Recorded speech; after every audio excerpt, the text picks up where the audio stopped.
loves! Hello beautiful people of God. Regine here, your inspiring Cebuana vlogger, and welcome back to my channel. Namiss kong sabihin yung line na yun, guys. So, it's been quite some time na hindi ko nasabi yung line na yun. Kasi nga, as you all know, guys, we were greatly affected by Typhoon Odette, yung other areas din. So,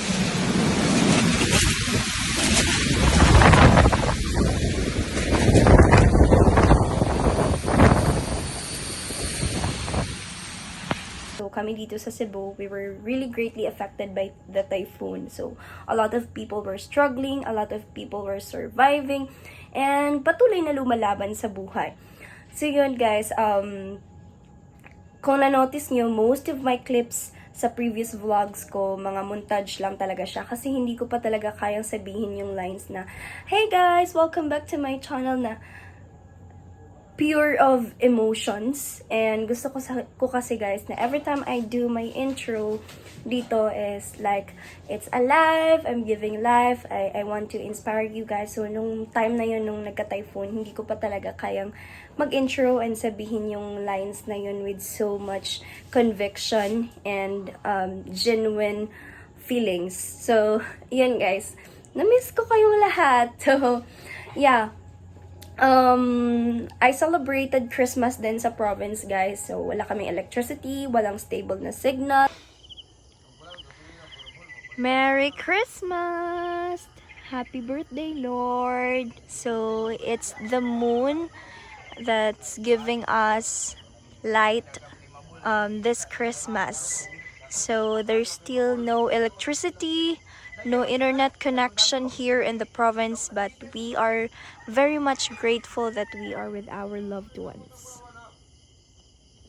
Sobrang hirap but still grateful kasi complete yung family namin. So, this time, I'll be celebrating New Year as well sa province namin. So, yeah. I'm gonna start my vlog here sa Cebu City, guys, because I just wanna say thank you as well to Veco kasi meron na po kaming electricity. So today is, I'm shooting this vlog today, Thursday night. So nung Monday guys, meron na kaming electricity. And thanks as well to MCWD kasi meron na po kaming water. So yun guys, it has been really a roller coaster ride. Grabe ka 2021.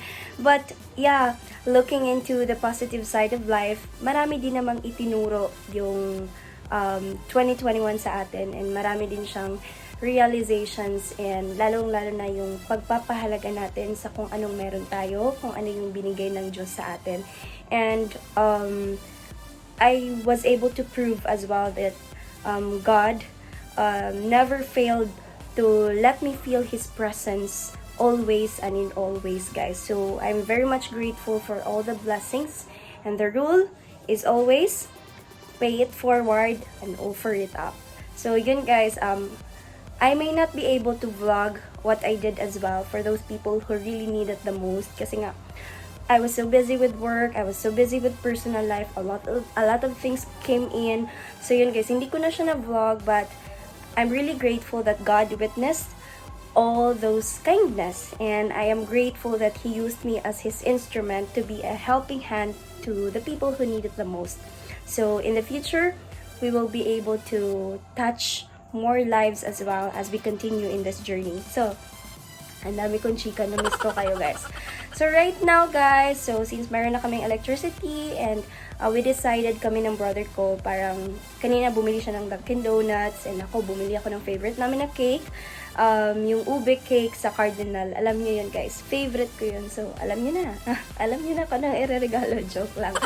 So yun guys, and of course, hindi mawawala ang Virginia Christmas ham. So bumili din ako. Although wala pang electricity sa province, so we will be going home tomorrow after my work. So gabi na kami makakarating doon. So pagdating namin doon, lulutuin namin siya agad para makain ng buong family. So yeah, I'm gonna show it to you. So guys, this is the Virginia pear-shaped ham. So I chose to take it out na sa ref guys kasi nga sayang ang kuryente. So yeah, I'm showing this to you. So yan, Basta Ham Virginia. Inilabas ko na din siya sa ref guys kasi sayang ang kuryente kasi I'll be talking pa and then nagtitipid din kami. So yeah. It's Cardinal Bake. It's from Cardinal Bake Shop. Alam niyo naman yun na favorite ko ang ubi cake. And the moment na napatikim ko to sa mga kapatid ko, naging favorite na din nila to. So I chose to buy this cake. So guys, we also have Dunkin Donuts. Favorite din to ng bunso namin kapatid and ni mama and yung mga pinsan namin. We're gonna share this, all of this.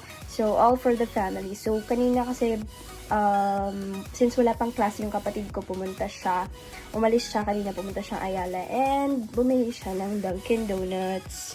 Iniisip niya talaga yung family namin din. So yeah.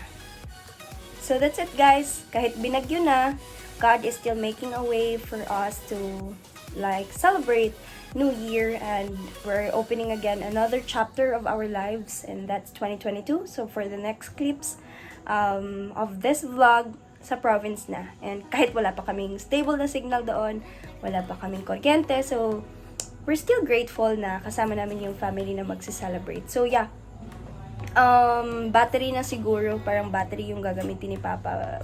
He was able to like invent something na yun yung gagamitin namin pang ilaw muna sa bahay. So yeah, I'm very excited to be home guys. So tomorrow I'll be working pa, and after my work, I'm coming home to my family. Kasi nga, alam nyo naman yun, diba guys, na I'm very family-oriented na para saan pa ba yung mga sacrifices ko kundi for them, diba? And for the less fortunate as well. So yeah, I'll see you sa province. Kinsay naabot? Kinsay naabot? Ikaw! Kinsa man ko? Nagkakaon yung kong pasayan. Ala, nikaon na si Papa. Wow. Sana all. Happy New Year, dear. Oh, wow. Dear, gidadan di kasi mong kwan, dear. Sudlay, dear. Asa si Lola ni mo, ay? Gikuha ni Junard. Minapon to. Isa daw? In the name of the Father, and of the Son, and of the Holy Spirit. Amen. Bless us, O Lord, and this thy gift, which we're about to receive from thy bounty, through Christ our Lord. Amen. In the name of the Father, the Son, the Holy Spirit. Amen. Kain na! Kain na kay... Kain na!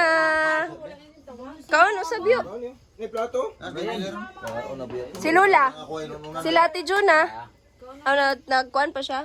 Tulog. Ay, mata na lang nila. Hola, nagpalit me. Kaon ka na la? Yay.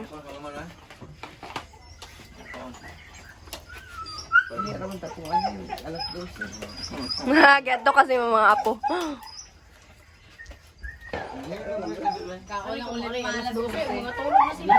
Tricks! Yeah! Tricks!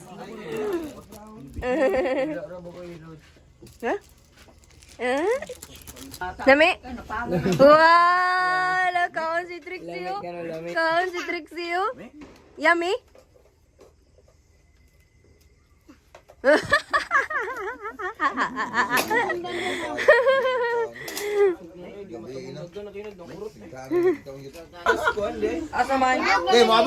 Moabot ka po siya bato pero barili agi. Pwede na gyapon makaagi. Pwede mo atog bato masakay na po siya dire para Cebu. Wala ko may pamasahe. Mag round out ba?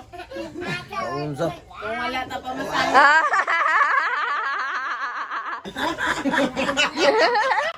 Para to Jollibee ay bagyo.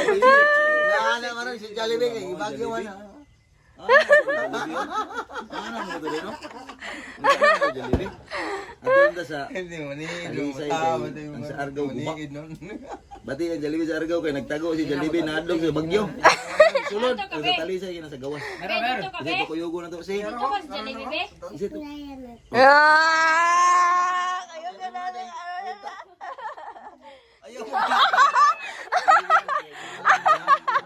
Dili pa ko yung gusto ni Junard. Ala, nagluon na si Kuya Junard. Ala, Ya anak ka sa punta. Bali ako, bali.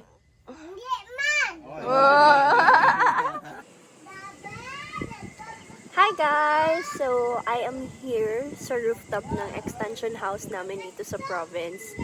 Naghahanap ng signal. So, ganun siya kahirap guys. So, sobrang lamig. And yeah, still blessed and happy guys. Kahit ganun pa man. Wala pa kami electricity dito. Wala pang stable na signal. But, ang saya. Yun, ang saya. Happy New Year! Happy New Year! Happy New Year lang ga! Sleepy ka? Dre!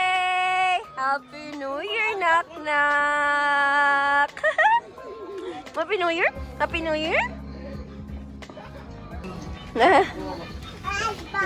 Hello, hello, hello! Bless, bless, bless! Papa Raul! Bless, Papa Raul! Bless! Wow!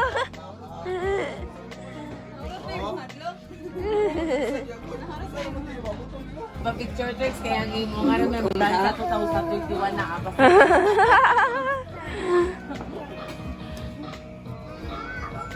Pangaon na ka mo. Kaon! Kaon na siya, kaon! Happy New Year, Lola! Hala!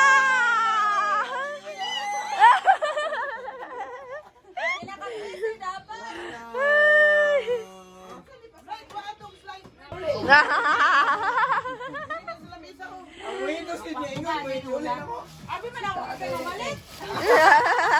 May ba namalit na lang po.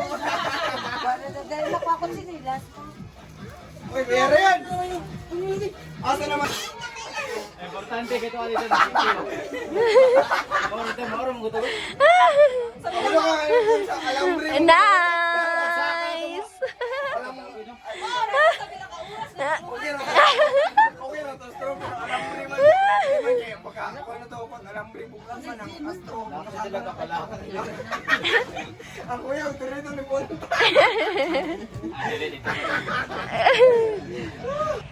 Hi guys, it's New Year and I'm also helping my mama in selling some fish.